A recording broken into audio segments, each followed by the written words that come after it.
कल अपने जो लेक्चर था उसके अंदर अपने जो क्रिस्टल फील्ड जो थ्योरी थी CFT वो अपने ऑक्टाहेड्रल कंपाउंड्स पर अप्लाई की थी। ठीक है, आज अपने जो ये थ्योरी है वो टेट्राहेड्रल कंपाउंड्स पर अप्लाई कर रहे हैं। मीनिंग अपने जो ये थ्योरी आज अप्लाई करेंगे वो कोऑर्डिनेशन नंबर 4 पर अप्लाई करेंगे। ठीक है, अब आपके दिमाग में आ रहा होगा कि कोऑर्डिनेशन नंबर 4 में तो मैं सिर्फ टेट्राहेड्रल कंपाउंड से क्यों बोल रहा हूँ, कोऑर्डिनेशन नंबर 4 में तो स्क्वायर पिरामिड कंपाउंड्स की भी फॉर्मेशन होती है, तो अपने यहाँ पर सिर्फ टेट्राहेड्रल कंपाउंड्स की ही बात क्यों की है, तो उसका अपने जो आगे डिटेल में जब जाएंगे तब अपने इसको क्लियर करेंगे। सबसे पहले अगर स्प्लिटिंग की बात करें तो हमारा जो टॉपिक बन रहा है splitting of D orbitals in tetrahedral field की, जो हमारे पास डीजनरेटेड डी ऑर्बिटल्स हैं जब ये लिगेंड की प्रेजेंस में होते हैं तो लिगेंड की प्रेजेंस में आने की वजह से इनकी स्प्लिटिंग हो जाती है। अब स्प्लिटिंग दो टाइप से हो रही है। अब टेट्राहेड्रल ज्योमेट्री अगर देखी जाए तो टेट्राहेड्रल ज्योमेट्री अपने पास इस टाइप की ज्योमेट्री होती है, उसको अपने क्या नाम दिया जाता है, टेट्राहेड्रल ज्योमेट्री नाम दिया जाता है। यहां पर आपके पास एक्सिस ये है, ठीक है, मीनिंग अब जो लिगेंड आ रहे हैं वो एक्सिस के ऊपर से नहीं आ रहे हैं। लिगेंड कहां से आ रहे हैं, ये लिगेंड की पोजीशन है, तो लिगेंड हमारे आ रहे हैं एक्सिस के बीच में से। ठीक है, टेट्राहेड्रल कंपाउंड्स में जो लिगेंड कहां से आएंगे, सेंट्रल मेटल आयन की तरफ, दो एक्सिस है उस एक्सिस के कहां आएंगे, बीच में से आएंगे। तो एक्सिस के बीच में आने की वजह से क्या होगा, हमारे पास जो डी ऑर्बिटल्स थे वो दो कैटेगरी में थे। कौन कौन से, XY, YZ और ZX, और थे हमारे पास Z square, X square minus Y square. तो अब क्या होगा, इनकी जो ज्योमेट्री थी, इनकी जो लॉब्स थी वो कहां थी, एक्सिस के बीच में थी, और इनकी जो लॉब्स थी वो कहां थी, एक्सिस के ऊपर थी। तो एक्सिस के बीच में होने की वजह से इन डी ऑर्बिटल्स में जो इलेक्ट्रॉन होंगे, ठीक है, ये जो डी ऑर्बिटल्स हैं जिनके अंदर अपने पास इलेक्ट्रॉन कहां प्रेजेंट है, एक्सिस की बीच वाली पोजीशन में प्रेजेंट है। यहां इलेक्ट्रॉन की पोजीशन अपने बता रहे हैं, और लिगेंड भी कहां से आ रहे हैं, अपने पास एक्सिस के बीच में से आ रहे हैं। तो यहां पर लिगेंड को अपने जो एनायनिक पार्ट अपने माना जा रहा है, तो यहां पर क्या होगा, रिपल्शन क्या होगा, ज्यादा होगा।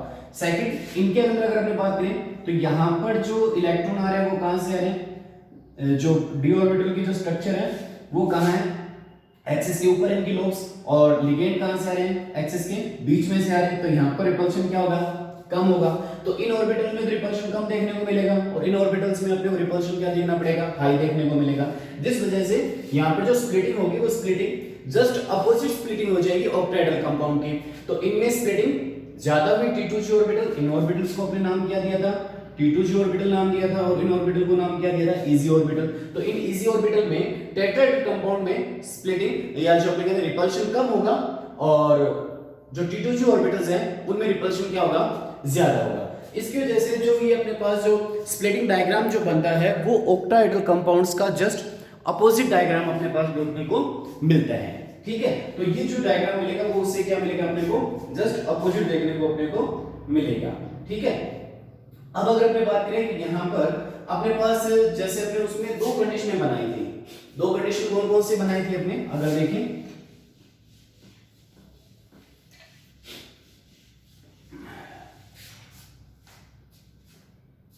एक तो अपने बताई थी crystal field splitting energy, octahedral compound के लिए तो क्या थी, डेल O थी। अब अपने टेट्राहेड्रल कंपाउंड के लिए बात कर रहे हैं तो क्या होगी, डेल T। तो स्प्लिटिंग एनर्जी तो 10 dQ ही रह रही है, 10 dQ ही रह रही है। अब स्प्लिटिंग देख सकते हो, ये जो इसका मेन एनर्जी लेवल है इसे ऊपर जा रहा है, तो इन ऑर्बिटल्स की जो टोटल एनर्जी है वो 4 dQ है, और इसकी कितनी है, -6 dQ है।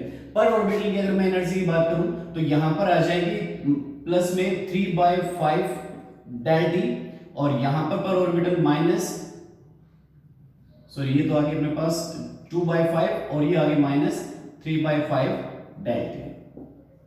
ठीक है, पर ऑर्बिटल अपने पास एनर्जी आ गई। तो एक तो अपने कहा था कि जो डिस्ट्रीब्यूशन ऑफ इलेक्ट्रॉन है डी ऑर्बिटल्स में वो दो एनर्जी पर डिपेंड करता है। एक तो अपने बताया कि यहां पर स्प्लिटिंग एनर्जी, और सेकंड अपने बताया थी कपलिंग एनर्जी। इसको किससे रिप्रेजेंट किया था, P से रिप्रेजेंट किया था। ऑक्टाहेड्रल कंपाउंड में दो कंडीशनें बनाई थी अपने, कौन कौन सी बनाई थी, एक तो आपने ये वाली कंडीशन बनाई थी, और एक कंडीशन आपने ये वाली बनाई थी। ये किसके लिए बनाई थी, ऑक्टाहेड्रल कंपाउंड के लिए, और जिसमें अपने कहा था लो स्पिन और हाई स्पिन कॉम्प्लेक्स की फॉर्मेशन होती है। लेकिन अगर अपने बात करें टेट्राहेड्रल कंपाउंड के लिए, तो टेट्राहेड्रल कंपाउंड्स के लिए हमेशा एक ही कंडीशन रहती है। वो कंडीशन कौन सी है टेट्राहेड्रल कंपाउंड के लिए, del T less than P। ये कंडीशन किसके लिए रहती है, अपने पास टेट्राहेड्रल कंपाउंड के लिए हमेशा यही कंडीशन रहेगी, दूसरी कंडीशन की फॉर्मेशन नहीं होगी। Del T greater than P की फॉर्मेशन नहीं होती है उसके अंदर कभी भी।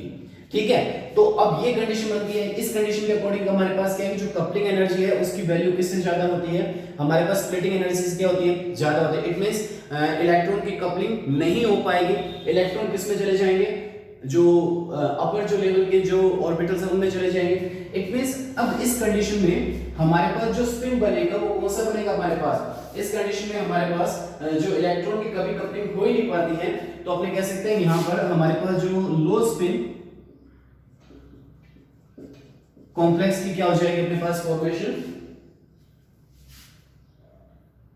ठीक है, कभी भी नहीं हो सकती, क्योंकि ये कंडीशन अपने लिए किसके लिए है, सॉरी अपने बता रहे हैं कि इस कंडीशन में अपने पास जब इलेक्ट्रॉन की कपलिंग नहीं होगी तो हमारे पास कौन सा कॉम्प्लेक्स बनेगा, हाई स्पिन कॉम्प्लेक्स की फॉर्मेशन हो जाएगी। ठीक है, इस कंडीशन के होने की वजह से जो हमारे पास जो कॉम्प्लेक्स बनते हैं वो कौन से बनते हैं, हाई स्पिन कॉम्प्लेक्स की फॉर्मेशन होती है। तो एग्जाम में क्वेश्चन आया हुआ भी है कि जो कोऑर्डिनेशन नंबर 4 में कभी भी कंपाउंड लो स्पिन कॉम्प्लेक्स कंपाउंड की फॉर्मेशन नहीं करते हैं, क्यों नहीं करते हैं, तो इसका रीजन क्या रहता है कि जो टेट्राहेड्रल कंपाउंड्स के लिए ये कंडीशन कभी भी नहीं हो सकती है। तो ये कंडीशन न होने की वजह से जो लो स्पिन कॉम्प्लेक्स है उनकी फॉर्मेशन नहीं होती है। तो टेट्राहेड्रल कंपाउंड्स में हमेशा ये भी क्वेश्चन आ सकता है कि टेट्राहेड्रल कंपाउंड में हमेशा हाई स्पिन कॉम्प्लेक्स की फॉर्मेशन ही क्यों होती है, तो हाई स्पिन कॉम्प्लेक्स की फॉर्मेशन होने का जो हमारे पास रीजन रहेगा वो रीजन ये रह जाएगा, इस रीजन की वजह से जो टेट्राहेड्रल कंपाउंड्स हैं वो हमेशा हाई स्पिन कॉम्प्लेक्स की ही फॉर्मेशन करते हैं, लो स्पिन कॉम्प्लेक्स की फॉर्मेशन नहीं करते हैं। ठीक है, तो ये हमारे पास जो अपने कह सकते हैं कि टेट्राहेड्रल कंपाउंड के लिए स्प्लिटिंग की बात कर दी, उसमें हमेशा हाई स्पिन कॉम्प्लेक्स की फॉर्मेशन होगी, लो स्पिन कॉम्प्लेक्स की फॉर्मेशन नहीं होगी। ठीक है, अब यहां पर नेक्स्ट चीज अगर अपने लेकर चलें, अपने पास यहां पर स्प्लिटिंग एनर्जी दो टाइप की आ गई, एक तो टेट्राहेड्रल कंपाउंड्स के लिए स्प्लिटिंग एनर्जी आ गई और दूसरी किसके लिए आ गई, ऑक्टाहेड्रल कंपाउंड के लिए स्प्लिटिंग एनर्जी आ गई। अब दोनों में रिलेशन क्या है, टेट्राहेड्रल कंपाउंड की स्प्लिटिंग एनर्जी का ऑक्टाहेड्रल कंपाउंड की स्प्लिटिंग एनर्जी के साथ ये रिलेशन बनता है। ठीक है, टेट्राहेड्रल कंपाउंड की स्प्लिटिंग एनर्जी का जो रिलेशन है किसके लिए, ऑक्टाहेड्रल कंपाउंड की स्प्लिटिंग एनर्जी के साथ रिलेशन बनेगा कब, जब क्या हो, सेम सेंट्रल मेटल आयन या एटम। ठीक है, ये कंडीशन कब अप्लाई होगी, जब सेंट्रल मेटल आयन क्या हो, सेम। ठीक है, तभी इस कंडीशन को अपने अप्लाई किया जा सकता है। तो दोनों की स्प्लिटिंग एनर्जी के अंदर ये रिलेशन है, कब रिलेशन वर्क करेगा ये, जब दोनों की जो सेंट्रल मेटल एटम या जो सेंट्रल मेटल आयन है वो दोनों का सेम हो, तब ये रिलेशन अपना वर्क करता है।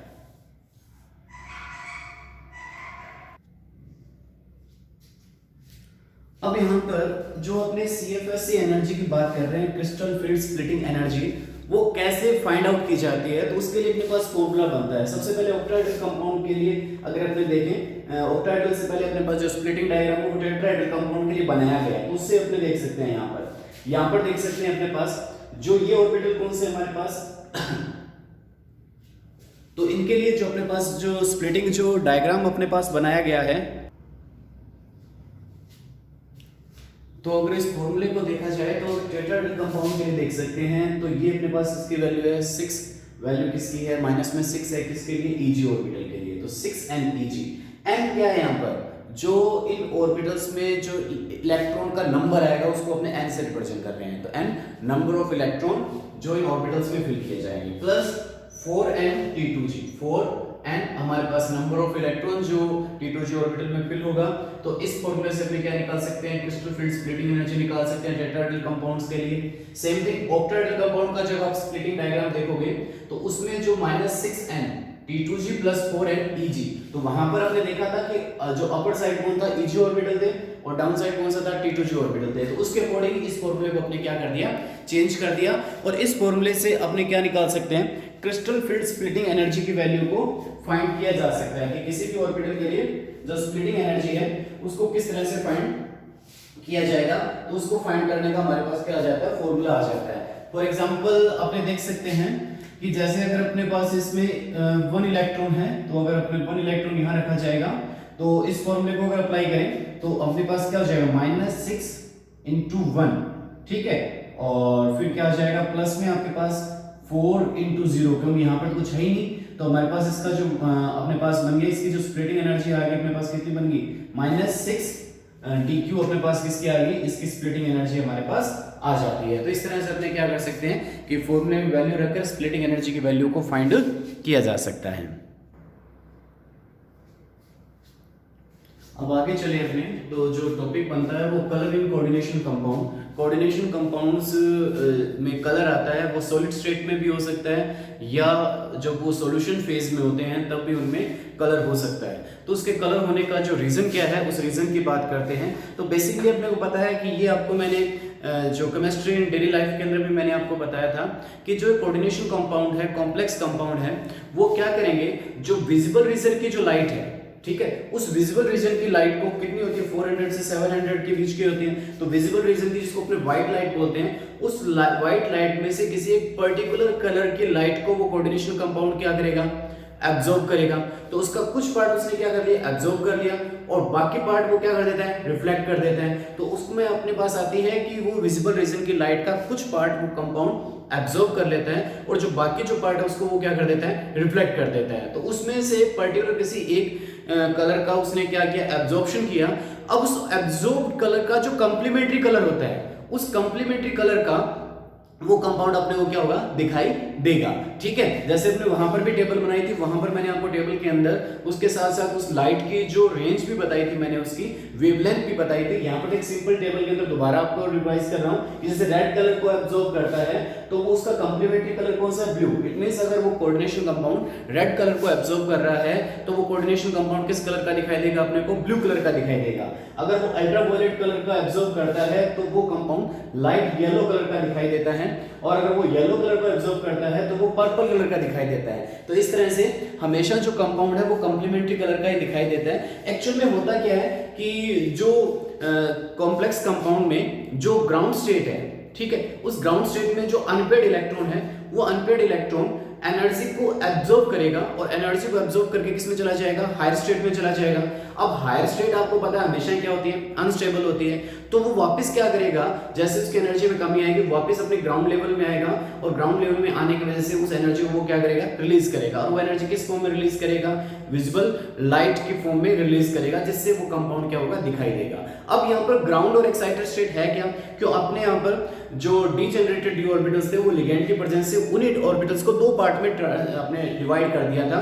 तो यहाँ पर ग्राउंड और जो एक्साइटेड स्टेट रहती है वो डी ही रहती है। तो इसलिए अपने कह सकते हैं कि अगर एक सिंपल वन लाइन में अगर आपसे आंसर पूछा जाए तो कॉम्प्लेक्स कंपाउंड में जो कलर आने का जो रीजन रहता है वो डी डी ट्रांजिशन रहता है। डी से डी में ट्रांजिस्ट हो रहा है, इलेक्ट्रॉन कहां जा रहा है, डी से डी में जा रहा है। तो डी डी ट्रांजिशन की वजह से कोऑर्डिनेशन कंपाउंड में क्या आता है, कलर आता है। तो एक सिंपल वन वर्ड का अगर आंसर पूछा जाए तो हमारे पास कोऑर्डिनेशन कंपाउंड के कलर आने का जो रीजन रहता है वो डी डी ट्रांजिशन रहता है। इस डी डी ट्रांजिशन की वजह से कोऑर्डिनेशन कंपाउंड में क्या आता है, कलर आता है। एक पर्टिकुलर एग्जांपल से मैं आपको इस चीज को समझाता हूं।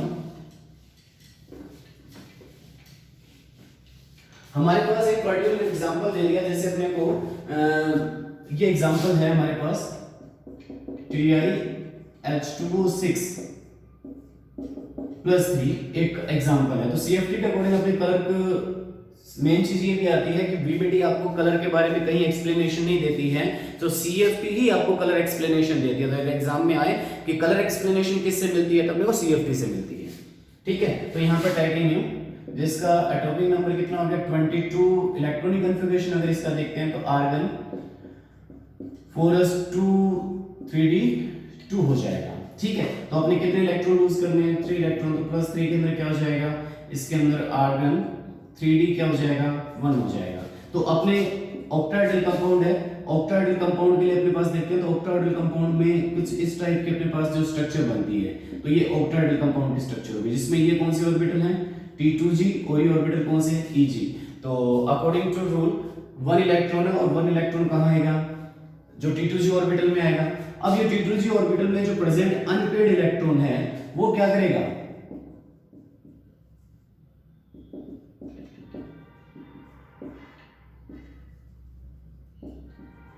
वो क्या करेगा, जो विजिबल रीजन की लाइट है उसको क्या करेगा, एब्जॉर्ब करेगा, और विजिबल रीजन की लाइट को एब्जॉर्ब करके वो अपनी ग्राउंड स्टेट से किसमें चला जाएगा, तो ग्राउंड स्टेट T2G हुई और एक्साइटेड स्टेट कौन सी होगी, Eg। तो T2G से वो किसमें चला गया, Eg ऑर्बिटल में चला गया। तो यहां पर जो इसका इलेक्ट्रॉनिक कन्फिगरेशन था, जब उसने लाइट को एब्जॉर्ब नहीं की थी, तब अपने पास था T2G1, Eg क्या था 0, और जब इसने लाइट को एब्जॉर्ब कर ली तो इसका इलेक्ट्रॉनिक कन्फिगरेशन क्या हो गया, T2G0, Eg1 आपको इलेक्ट्रॉनिक कन्फिगरेशन इसका देखने को मिला। तो इस कन्फिगरेशन होने की वजह से आप ये कह सकते हैं कि यहां पर जो dd ट्रांजिशन देखने को आपको मिल रहा है कि जो इलेक्ट्रॉन है वो इलेक्ट्रॉन T2G जो इसकी ग्राउंड स्टेट थी उससे एक्साइटेड स्टेट कौन सी है, Eg में वो लाइट को एब्जॉर्ब करके चला जाता है, जिस वजह से जो ये कंपाउंड है वो कंपाउंड आपको पर्पल कलर का दिखाई देता है। ठीक है, तो यहां पर हुआ क्या चीज देखने को मिली आपको, dd ट्रांजिशन देखने को मिला। इलेक्ट्रॉन d से कहां जा रहा है, d में।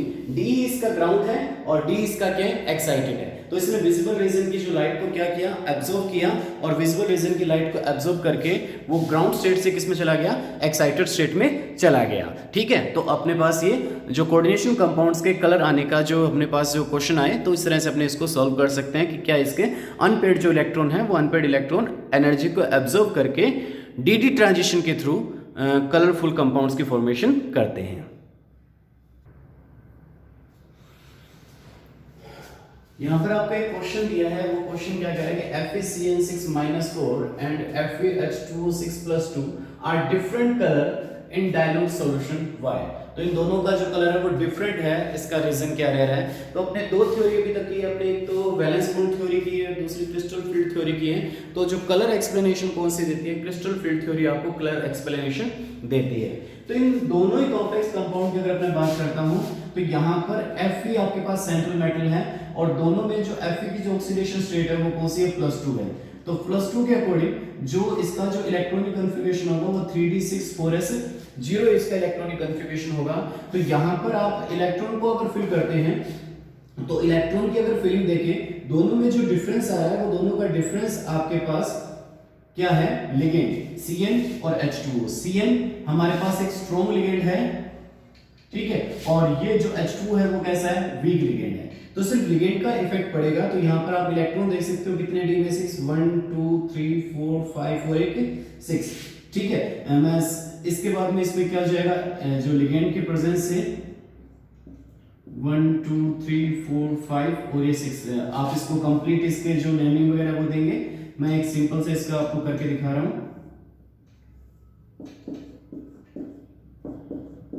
ठीक है, अब 6 इलेक्ट्रॉन को जब Cn लिगेंड है तब कैसे फिल करेंगे। तो हमारे पास 1 2 और 3, यहां तक तो कोई इफेक्ट नहीं पड़ेगा। जैसे ही हमारे पास Cn स्ट्रॉन्ग लिगेंड आया तो स्ट्रॉन्ग लिगेंड क्या करता है, इलेक्ट्रॉन की कपलिंग कर देता है। तो अब अपने पास 4 5 और 6। ठीक है, तो जब Cn लिगेंड है, स्ट्रॉन्ग लिगेंड है, उस कंडीशन में हमारे पास क्या हो रहा है कि सारे के सारे इलेक्ट्रॉन क्या हो गए, पेड हो गए। तो अपने कलर आने का रीजन अपने क्या बताया था कि जो अनपेड इलेक्ट्रॉन है वो विजिबल रीजन की लाइट को क्या करता है, एब्जॉर्ब करता है, और ग्राउंड स्टेट 6 में चला जाता है, एक्साइटेड स्टेट में चले जाता है। तो यहां पर तो कोई अनपेड इलेक्ट्रॉन है ही नहीं, टोटल इलेक्ट्रॉन क्या है, पेड इलेक्ट्रॉन है। इस वजह से ये जो कलर है, ये जो कंपाउंड है वो कैसा हो जाएगा, ये जो कंपाउंड है वो हमारे पास कैसा हो जाएगा, कलर लेस कंपाउंड हो जाएगा। ठीक है, सेकंड अगर आपने देखा जाए तो सेकंड अपने पास H2 है। तो इस H2 लिगेंड की होने की अगर आपने देखा जाए तो H2 जब लिगेंड होगा तब क्या होगा, सेम सिचुएशन रहेगी, लेकिन H2 लिगेंड होने में 1 2 3 यहां तक तो सेम है। अब फोर्थ इलेक्ट्रॉन वीक लिगेंड होने पर 4 5 और अब ये 6। तो अब यहां पर क्या है, अनपेड इलेक्ट्रॉन प्रेजेंट है। अनपेड इलेक्ट्रॉन होने की वजह से ये विजिबल रीजन की लाइट को क्या कर सकते हैं, एब्जॉर्ब कर सकते हैं, और ग्राउंड स्टेट से किस में चले जाएंगे, एक्साइटेड स्टेट में चले जाएंगे। ठीक है, जिससे ये क्या, जो H2 वाला ये जो कॉम्प्लेक्स है वो क्या होगा, कलरफुल होगा, और ये कैसा हो जाएगा, कलर लेस कंपाउंड की फॉर्मेशन करेगा। ठीक है, क्लियर हो गया दोनों में अपने को। तो CFT के अकॉर्डिंग आप कलर फॉर्मेशन को एक्सप्लेन कर सकते हैं। दोनों कंपाउंड में आप ये भी देख सकते हो कि इस कंपाउंड में अनपेड इलेक्ट्रॉन नहीं थे, तो नंबर ऑफ अनपेड इलेक्ट्रॉन 0 है, जिसलिए इसमें अनपेड इलेक्ट्रॉन 1 2 3 4 है। तो ये जो इलेक्ट्रॉन है वो ग्राउंड स्टेट से किसमें चले जाएंगे, एक्साइटेड स्टेट में। ठीक है, विजिबल रीजन की लाइट को एब्जॉर्ब करके। ठीक है, तो ये हमारे पास कलर एक्सप्लेनेशन पर जो CFT पर बेस्ड क्या हो गया, क्वेश्चन हो गया। इस तरह के क्वेश्चन आपको बुक में और मिलेंगे, उन क्वेश्चन को आप सॉल्व करेंगे, ठीक है, और सॉल्यूशन देखेंगे किस टाइप से आप उसका सॉल्यूशन कर पाते हैं नहीं पर करते। लास्ट लेक्चर में मैंने आपको वैलेंस बॉन्ड थ्योरी पर बेस्ड कुछ क्वेश्चन दिए थे, ओनली 2 स्टूडेंट के मेरे पास आंसर आए हैं, ठीक है, एक तो खुशी का है और एक विजेता का है, उजाला का आंसर है, बाकी किसी भी स्टूडेंट के क्वेश्चन आंसर नहीं आए अभी।